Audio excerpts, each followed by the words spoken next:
Good.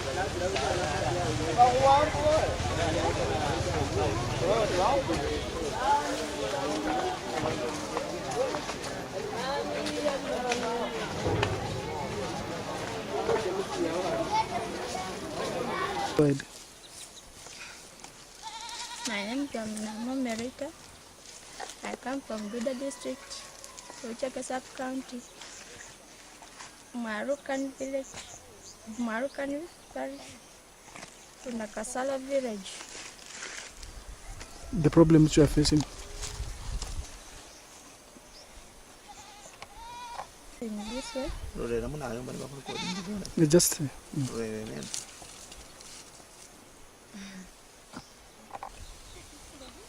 My name is Nandut Dorin. I come from Buda district, Uchake sub-county, Marukan parish, in the Kasala village. Problems you are facing. Problems which are facing, lack of shortage of food, lack of capital, and You said lack of fees. lack of fees. Auntie, tawe khukhola khukwara angachioli babebyo angachioli shitima ate lisitima tawe sochawo mwisi nomwe ekhango lyakho sikhela ali lishitima mbali amugamba liyo mino musakhu walo mala pirira aliwo pasimusishira akubira ari iwo rumwe khaliwe musinza muno is a resident here now nganire manye unyala wakhabira tsina kho sisi yakholekhela kho sindu sino shino shakholekha tsina kho ngabili mu town unakhola balance abakoma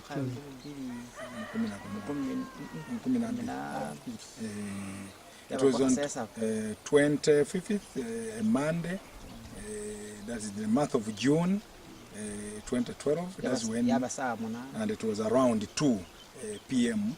when this thing happened, washing down the soils.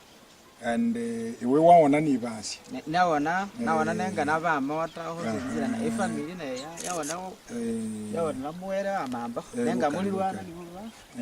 He says that he survived just narrowly because the children had gone to school and he himself was out in the market, and his side is just somewhere here on the brink of the landslide mark really. So his house survived, it is just nearby, actually like 2 meters away from where to wash down the soil.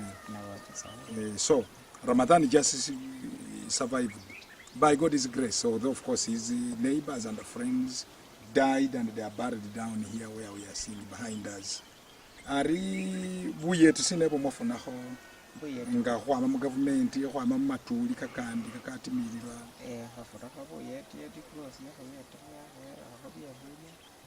he says immediately Red Cross came in through the district, of course, and the Red Cross Society of Uganda, and he only came to them to help at that material moment with the food because they had lost most of the things, and they also supplied some tents which we will see later.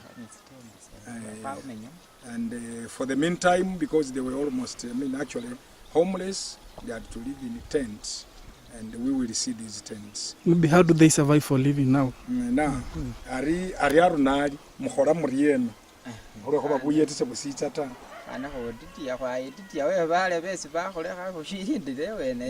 Ramadan says they still survive through relatives because this is a big area and most people here are related.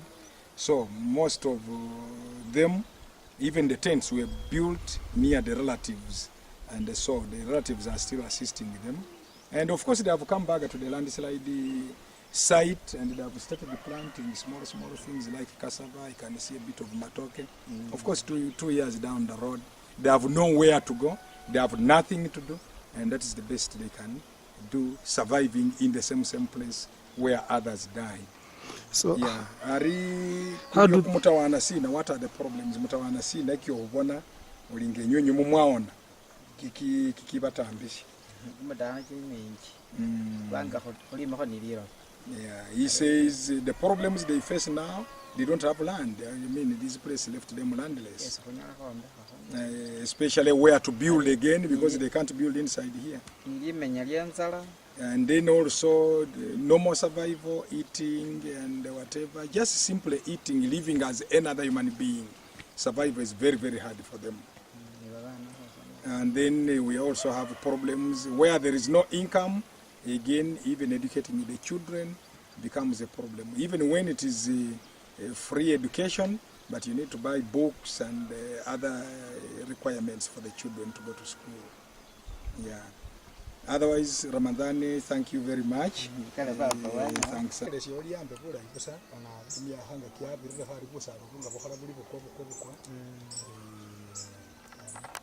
I'm with the survivors, and they have come back, like I said, to reclaim the place because they have nowhere else to go.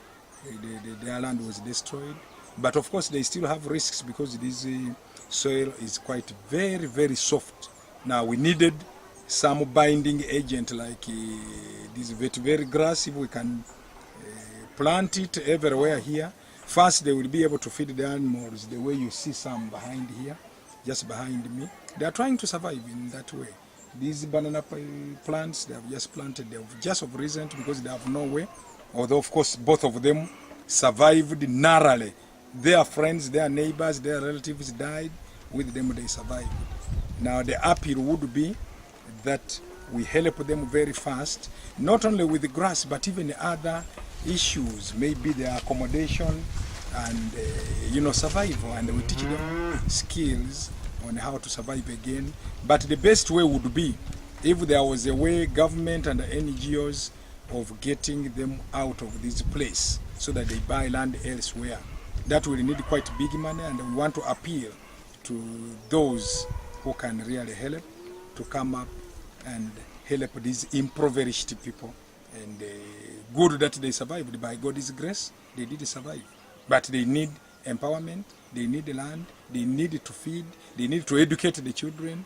And the way they are, you see them, they are really in need indeed. And on my left, he says is Kuroba James, one of the survivors. I already told you about the one on my right, who is Ramadan, and all of them are survivors of this landslide, which happened in 2012, in the month of June on 25th at around 2 p.m. It was a Monday.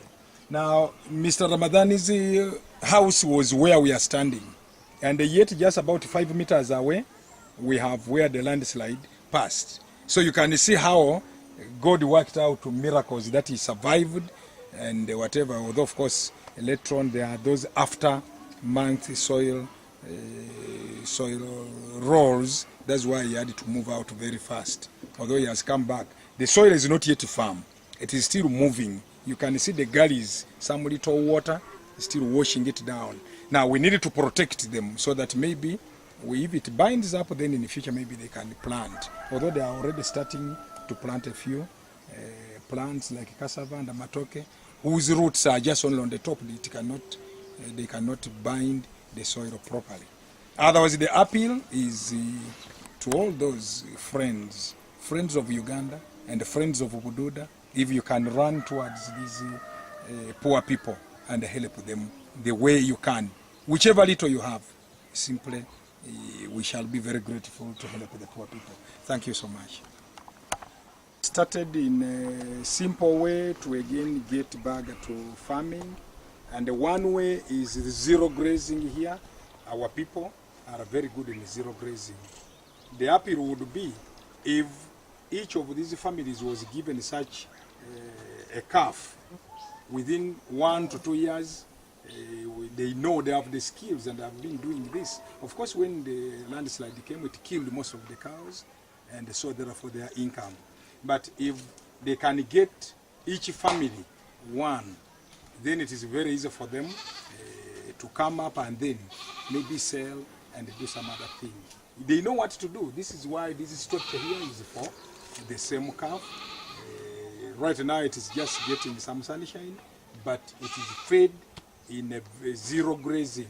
The trouble also is there is no grass, but maybe with vetiver grass and many other ingredients, they can be able to do this kind of dairy farming and stock farming. Thank you.